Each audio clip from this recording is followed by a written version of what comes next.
Hey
folks, Roland Martin here with Be Woke Vote and also Roland Martin Unfiltered.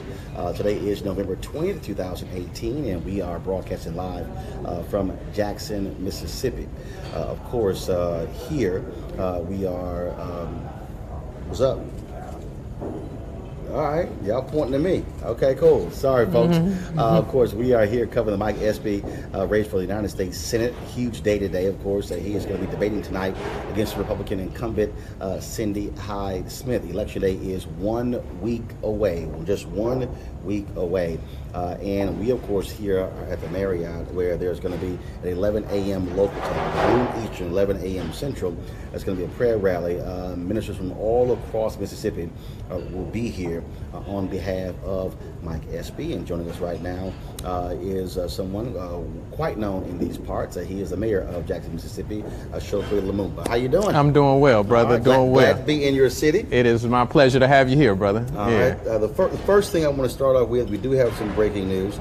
Walmart has announced that they want their donation back from Cindy Hyde-Smith as a result of the public outrage over her public hanging comments.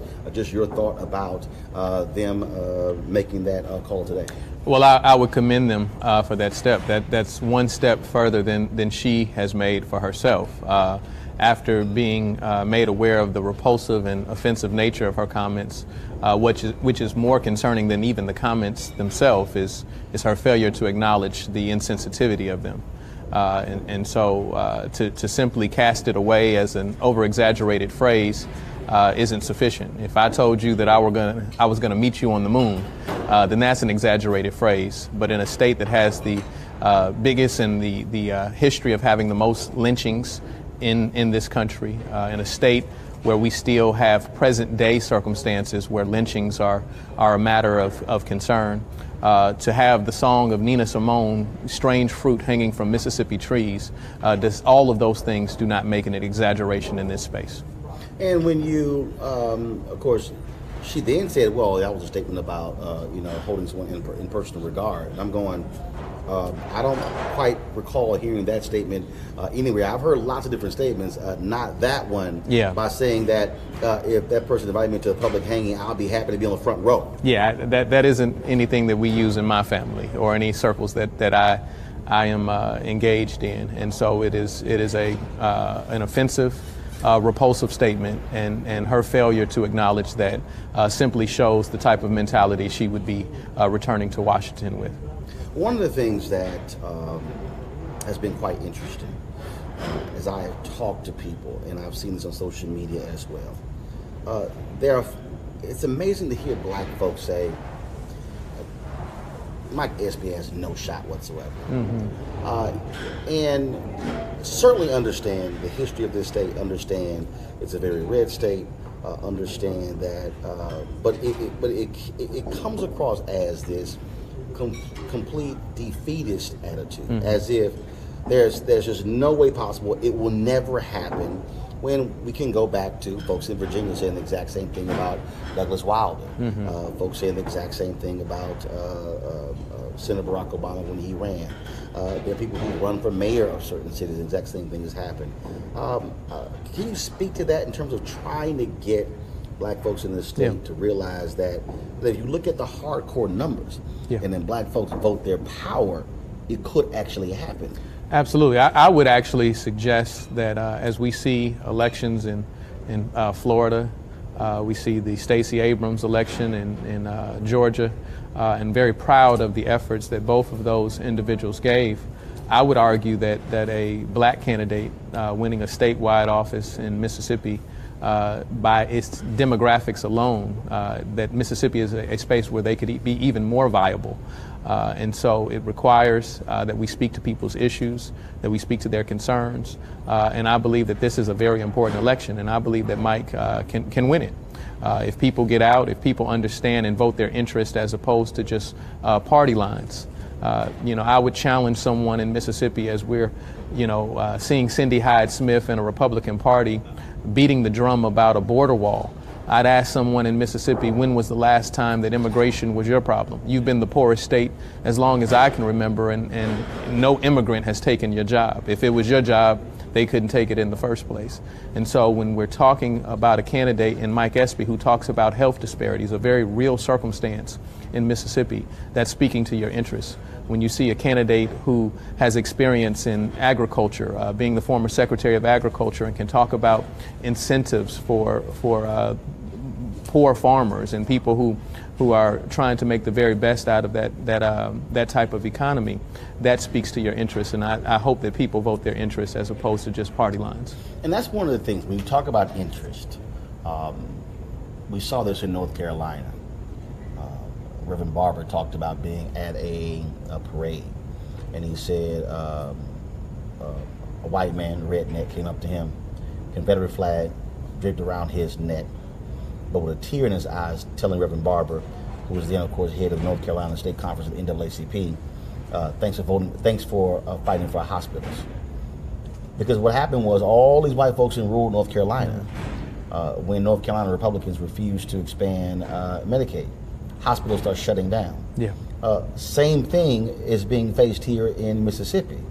And so how do you think, how do you get white voters in Mississippi to not say, oh, first black guy, two Democrat, but to say, wait a minute, our health care sucks. We might want to sit here and listen to the candidate who's going to be addressing whether or not we can go into a hospital. Well, I think that we have to execute a strategy of operational unity, identifying what our common ends and objectives are, as opposed to our differences, often those differences being fictitious. And as we see a history that focuses more on social issues or issues of race, you later find out that racism does not only have its obvious victims, but it has those people who thought that they were in some way prevailing, and you find that they were victimized as well. And so a lot of the circumstances that fall upon us that don't work to our benefit are more economic of nature. And you have, when I see a president who's a billionaire, but yet he can convince poor white people in Mississippi that he has something in common with him, there's something wrong with that, right? He hadn't been hungry. He hadn't had to make choices of meat and, food on the table decisions such as many of the people in this state. And so we have to start focusing on our issues, and healthcare. Issues of healthcare is the most common dynamic that leads people into a state of poverty. I challenged President Obama on this one when he was in office. I said, look, you go to Ohio, you go to Virginia, you go to these suburbs. I said, no. I said, you need to go to the poorest, whitest, most conservative part of Mississippi, of Alabama, of Louisiana, of Arkansas, and say, here are the health stats. This is how sick your county is. Yeah. This is how these are your rates of cancer or of obesity or diabetes, and I passed the Affordable Care Act for you. Yeah. I said, look them in the eye and then say, and you should be asking your United States Senator, yeah, how dare they oppose the Affordable Care Act when it's for sick folks like you?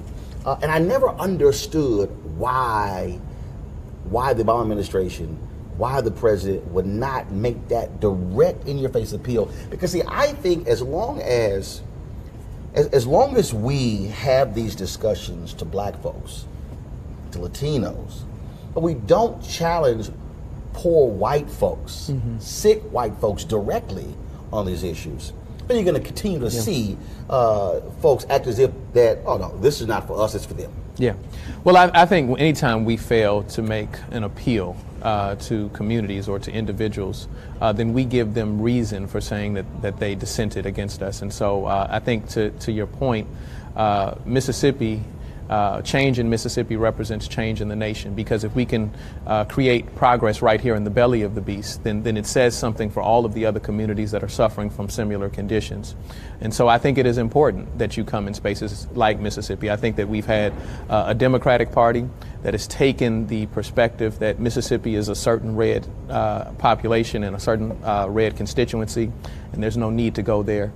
You have a Republican Party who feels that it's already in the bag, and so there's no need to focus on the issues of people in the state. And so the more that we speak to those people's concerns, identify where they're struggling, and make that real appeal, then I think that can lead to some significant change. When you're talking, so healthcare is one issue, obviously, that jumps out. You mentioned the issue of agriculture. What other critical issues do you think separates and shows how distinct these two candidates are? Well, if you're looking at students, Mississippi, Jackson, for instance, is really a college town. We have 40,000 college students. Talking about addressing the cost of education and student loans is a significant issue. Mike and I have talked quite significantly about an infrastructure bill that he'd be willing to propose when he makes it to the Senate. That is a significant issue for a city like Jackson, which has a $2.5 billion infrastructure problem. You see a country with a crumbling infrastructure. And so we need to create a new deal. Yeah, because I was driving on the road yesterday, yeah, and I was like, man, if I hit one more pothole, and again, but it's one. Look, I travel all around the country, and those are things that you see. I look at bridges and roads and buildings and things along those lines, and that speaks to, and companies when they're looking to move in certain places, they're studying the infrastructure. They're studying roads, highways, and bridges, things like that. Absolutely, and then we go beyond just the things that we see every day in terms of infrastructure. You need to ensure that communities have safe drinking water. That is a part of the infrastructure that supports people, and that's not a mere luxury. That is a necessity, and so there needs to be a serious focus on those type of things. And so I believe that Mike is more than just a candidate that looks like us. He's a candidate that thinks like us, and that's the type of person that we have to put in office. Trump is going to be in this state on Monday, holding 2 rallies for Cindy Hyde-Smith. And to your point about folks thinking that, let's write this thing off. I tweeted the other day. I said, wouldn't it be interesting? I said Trump holds his rally on Monday, and then a native of Mississippi, Oprah, decides to hold one as well, or even Barack Obama come here. And I've talked to some Democrats. They said, well, we don't really want to make a lot of noise because, see, then that's going to then inspire the other side. I said, well, hell, you got to inspire your side. Yeah. I mean, you just can't just say, well, we're going to play the silent game. Yeah. Well, I think the secret is out. I think that people know that there's a campaign, and so being reserved about what our ideals are and what our values are, I don't think that is the route to take. And so I think that people are looking for someone who is bold enough to speak to their circumstance, bold enough to say, hey, Trump, the issues of talking about creating this border wall, that doesn't change conditions for people in Mississippi. When you're talking about all of these things which are distant realities from the circumstances and the quality of life and the conditions which people are living in, that we need someone to call that out. And so I think that it's important that Mike be there to say, listen, these are the things that are affecting you. The issue of health care is affecting you. The issue of cost of school is affecting you. The issue of infrastructure is affecting you. And be willing to look at a more unified approach to how we solve conditions and look at operational unity in this state. When you look at black politics, we see a different focus today in terms of the type of folks who are running. When you look at the previous generation of black mayors, whether it was Hatcher, Jackson, Berry, Coleman Young, they were operating in a different world, a world that was just coming out of the 1960s. You're talking about late 60s, early 70s. Stokes also in Cleveland. You had strong affirmative action programs when it came to contracts, when it came to airports, things along those lines. And I get a kick out of hearing people ask the question, well, where's the black agenda of these politicians? And so, as someone who's a mayor, can you make a specific black agenda? And what do you say to the people? Or do you say, no, it has to be an inclusive one? And what do you say to the black folks out there who say, well, unless you give me a specific black agenda, I'm not going to bother voting? Yeah. Well, I think that you have to acknowledge it and make it clear to people that it's not just an illusion, the issues of race. When we consider the history of this country, we find that something hasn't gone wrong in terms of race. Racism is America's original sin. And I would actually shout out Brother Ibram X. Kendi in his book Stamped from the Beginning that talks about how America was built by white men for white men. But beyond that, you have to go into the deeper concerns of why that is the case. Why is there necessary divisions and who profits from those divisions?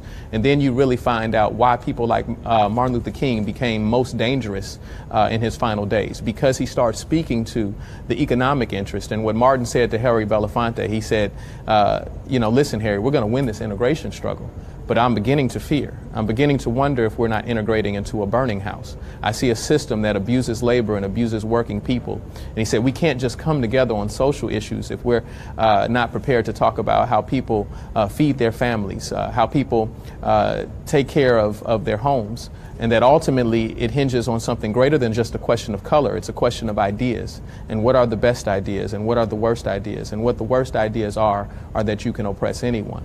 And so once we delve deeper into that, we truly understand why there is a system that is perpetuating abuses of humanity and perpetuating abuses of one race over another, because there is someone who is economically gaining from that type of division.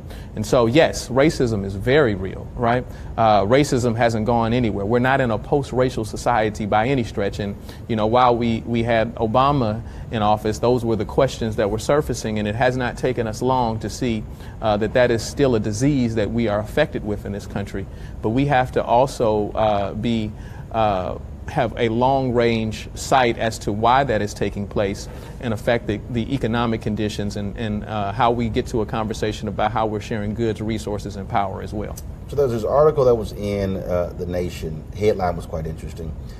Is this the most radical mayor in America? And it says, Chokwe Lumumba has an audacious plan to make Jackson, Mississippi the most radical city on the planet. Explain that.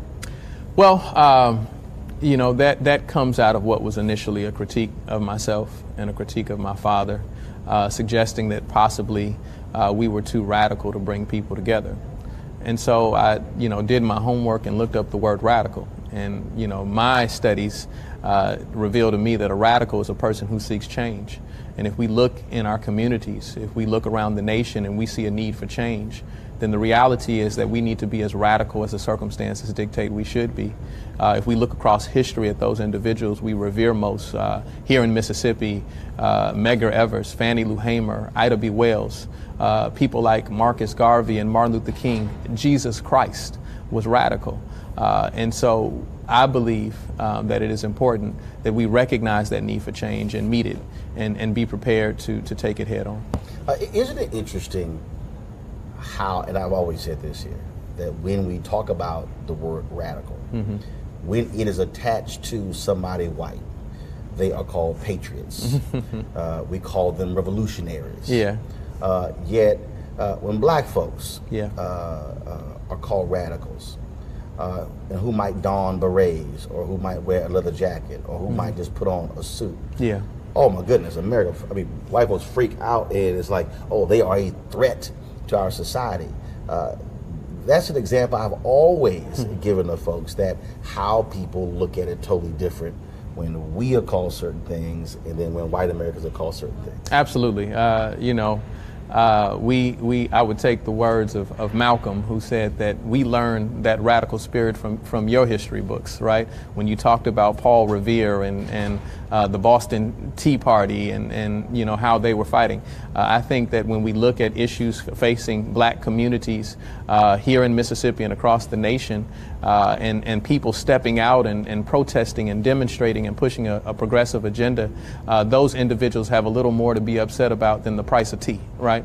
And so it's important that we speak truth to power, and we speak to people's circumstances, and yeah, it is quite interesting that the phraseology is different, but when you care about something, when I care about my community enough, then I have to be willing to speak to the circumstances which are not conducive to people's quality of life. If I love my brother enough, then I should be able to talk to my brother and correct my brother.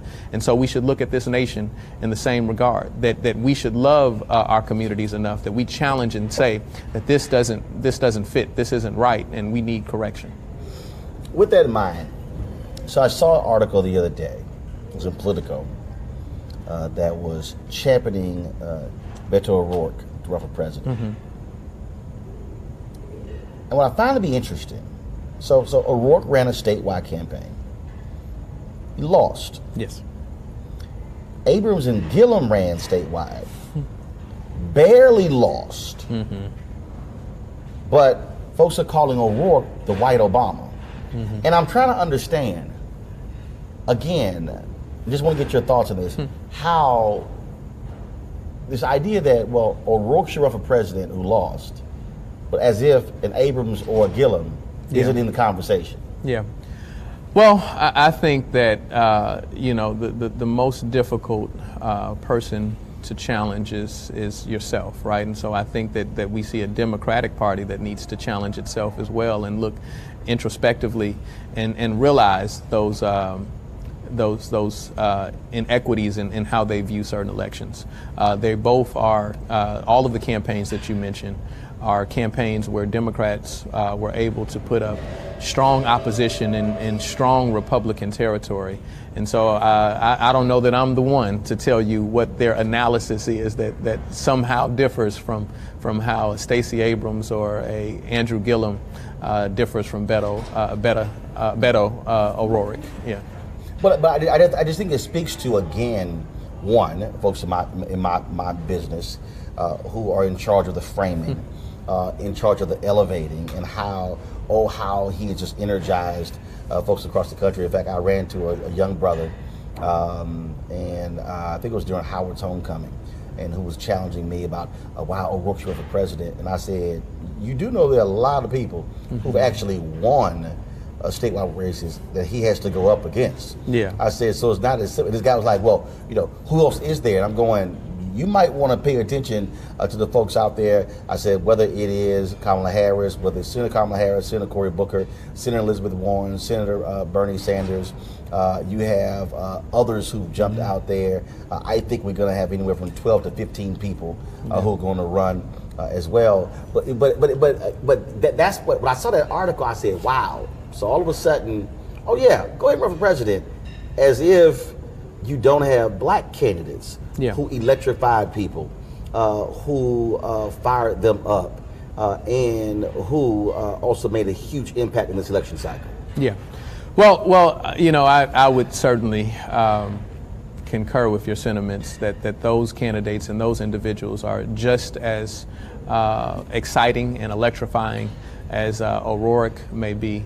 And, you know, I think people often fail to recognize their privileged lens and how they see things, and that's on both sides. That's whether someone is conservative or so-called liberal. There is an amount of privilege that does not enable them to see from the full spectrum. So I got a woman here, Kat Baptiste, who's on Facebook. She says, I'm from Jackson and live in Iowa, but I am desperate to get back to my city to join the fight and bring us back to the top. All right, so make the case, Mayor, why she should leave Iowa to come back to her hometown of Jackson. This is where change is happening. This is where the greatest opportunity to truly affect this nation takes place, right here in the belly of the beast, which has such historic significance. But we ask the question to ourselves, what do you do when you see a lack of integrity everywhere you look? And I got this from my wife and I, one of our favorite shows, Madam Secretary. But they ask the question, very good show. What do you do when you see a lack of integrity everywhere you look? You find it in yourself and you begin to change the world from right where you're standing. That is our mission in Jackson, Mississippi, where we want to be more than just a community which is capable of rescuing itself. We want to be a model for the rest of the country and see how we can inspire change, see communities that have voids, economic investment that hasn't taken place, and how do we collectively pull ourselves together so that we demonstrate an ability to fill those voids. And so I think that this is the time, this is the place, and we are the people to see that change take place. And so she needs to come back and join her family here in Mississippi. And you don't mind a new taxpayer as well. Absolutely. Yeah, absolutely. I tell everybody, you know, when you come, I hope you fall in love with the city. You know, there's beautiful amenities, but even if you don't, please just leave your money. Gordon Jackson wants to know, in spite of Cindy Hyde-Smith's comments, do you still see resistance from white women voters to a progressive agenda? I think that white women, like a lot of other people in this state and in this nation, can miss the buck and not vote their interest. And so when you're talking about healthcare, when you're talking about providing opportunity for young people, that should speak significantly to women, white or black. And so I would hope that they hear the message. I would hope that they you know, are really paying attention to the policy. I really can't tell you what Cindy Hyde-Smith's policy is when I see her with a commercial, you know, shoveling, hay, you know, on her horse farm and telling me, you know, I understand you because I'm a farmer too. You know, what is your policy? How are you going to address tariffs and how it's affecting the bottom line for farmers throughout this nation? And so I would hope that those individuals really pay close attention to the policies that are being espoused. Pamela Husband says, what changes are being made locally to fill the pipeline with next generation leaders? Well, we are working with our young people and letting them be a part of the change. You know, often I think that our historic failure has been to speak to the interest of young people instead of incorporating their voice in the process. One of the things that I enjoy most is I have a Mayor and the Millennials Roundtable conversation where we talk about issues of quality of life and the things that they find most concerning, what they need and what they desire. And I think that leadership has to take take more advantage of having those conversations and working with them to help frame the agenda. I think that our problem has been when we allow a candidate to step up and tell us what their goal and vision is for our lives. We need to draft and create an agenda for ourselves and support the candidates that support our agenda. But also, I think to that point about millennial voters, and everybody who's watching, we only got a few more minutes left, so if you got questions, you need to go ahead and post them right now on Facebook, YouTube, or Periscope so I can ask it. But this is what I have been saying to millennial voters and Gen Z or whatever new letter we have now. At the end of the day, people listen to people who vote. And you can't have massive numbers. You can't have massive demographic numbers and then you have low turnout numbers. It's the exact same thing that I say to Latinos. You can't tout, oh, this huge Latino population. No, those are demographic numbers. Yeah. But then when you look at those who vote, it's not there. The reality is, politicians, whether folks want to be honest or not, listen the most to those who are going to show up at the polls, who are going to cast those ballots, because when you're running, you have to get votes. And I say to young folks, don't just sit there and think that Congressman Jesse Jackson Jr. told me a story. These young folks came to him. They said, "Man, if you don't do this, we're going to put you out of office." He said, "I don't give a damn what y'all think." They were like, "What?" He said, "You see that high rise right there?" He said, "That's a senior living center right there." He said, "They going to show up in massive numbers to vote for me." He said, "Y'all going to come and yell at me." He said, "But you're not going to show up at the polls." And that's something that just hardcore. I said to millennials and Gen Z, this is the reality of politics. Yeah. You don't show up, trust me, they won't be listening to you a lot. Yeah. Well, I would say that I don't find that, at least in my campaigning, that you have a demographic in millennials who are unwilling to vote. I think you have a demographic that wants to be inspired and wants to be engaged. And so I would ask who the failure is truly on. If we haven't done the significant or the important outreach to speak to their concerns and to bring them into the fold, then that's something. And we want elections where everyone's voice is heard, where everyone has an ability to weigh into the process. And if we're failing to do that, then we need to change our approach so that we speak to those concerns. I find in millennials a generation of disruption, a generation that has an energy to change things, and we have to concretize that. We have to take it from a mysterious and mystical place and organize it in a way that truly brings about the substantive correction that we want to see. And so the more we engage millennials, the more inclusive they will be in the process. And I think that it is incumbent upon people who are in positions of leadership to make them feel that they are part of something and not on the periphery. Well, it's also why I say to them, you got to take stuff over. I mean, Reverend Jackson made this point when he spoke this summer to the National Association of Black Journalists. He said, don't just get so frustrated with existing organizations and say, well, I'm just going to run off and start my own. He said, no. He said, take it over.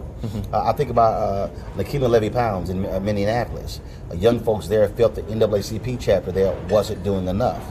They didn't just say, okay, fine, we're just going to go start some other organization that had no infrastructure, that had no resources, that had no history. No, what they did is they saw how many votes it took, went in, signed their own people up, went in and took over the entire chapter of running their own people.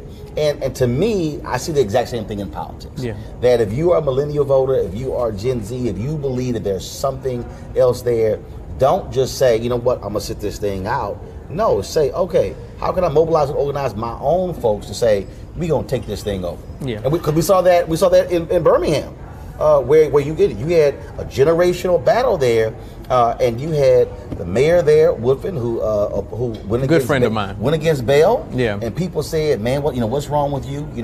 He's an established leader. He said, no, nobody has a lock on these positions. Yeah. And what happened?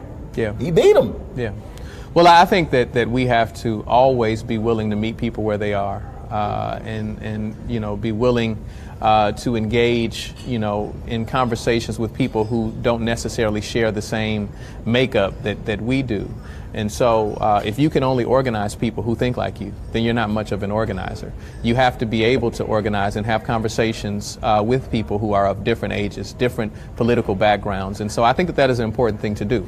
My father encouraged me to be a part of organizations that I may have had some political dispute with some of their historic positions, but at the same time entering into those allowed me to meet people where they are, learn something, and then also it suggests something about us, a certain kind of political elitism or revolutionary elitism that you think that you have it so figured out that you can't learn from someone else. And so I think that's always a bad position to take if you feel that you can only achieve progress by starting a new organization. Now, sometimes circumstances call for a new entity, but you often have to place yourself where people are, where organization has already taken place.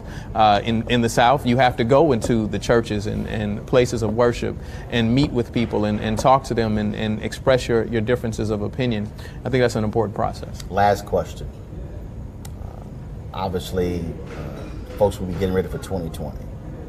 I have made the argument that I believe I believe someone who has been a mayor should run for president.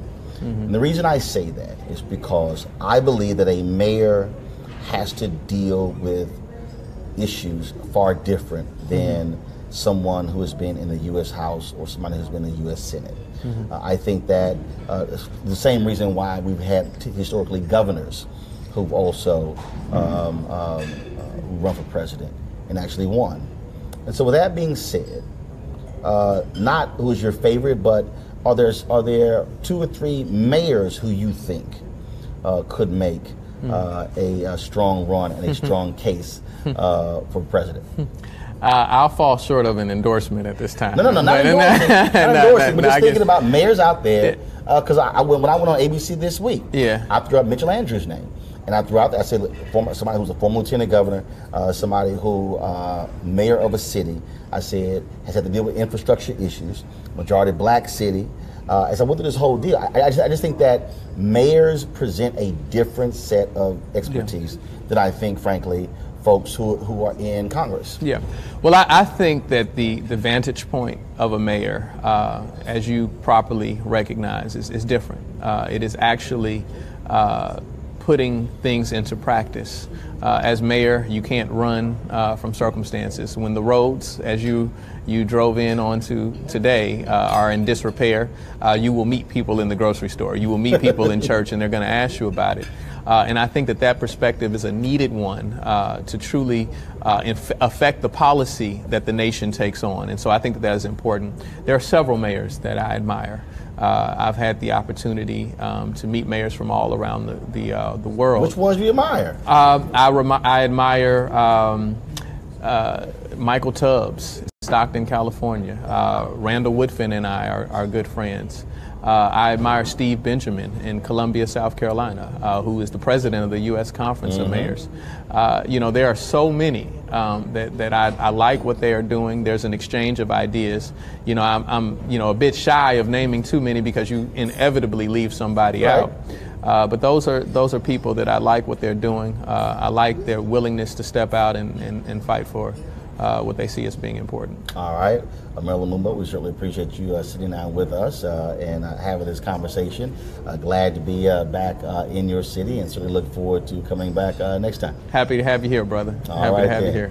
Folks, everybody who's watching, don't forget the runoff in Mississippi is going to be on, the election is on November 27th, 1 week from today, but also absentee balloting ends on November 24th. Folks are going to be coming, I've talked to different groups, folks all over the country are going to be coming into town, trying to inspire, encourage others to get out there and vote. If you know folks, you got a family who are from this state, then I want you to pick that phone up to call them, text them, hit them on social media, to tell them they must go out and vote.